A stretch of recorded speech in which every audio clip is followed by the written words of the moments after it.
Hi everyone, welcome back to the channel. In this tutorial, I will show you how to never lose copied text again by using Windows Clipboard History. This feature is extremely useful if you often copy multiple texts and accidentally overwrite them. And the method is very simple. First make sure you are using Windows 10 or 11, and whenever you copy text using Ctrl plus C, Windows automatically save it to the clipboard history.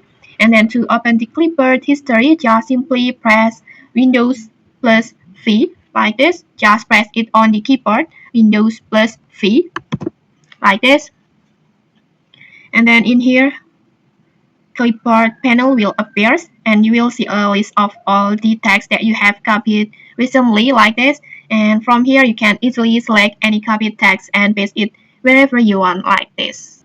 And okay, that's it. No more losing important copied text. If you found this helpful, don't forget to like, comment, and subscribe for more tutorials. Thanks for watching and see you.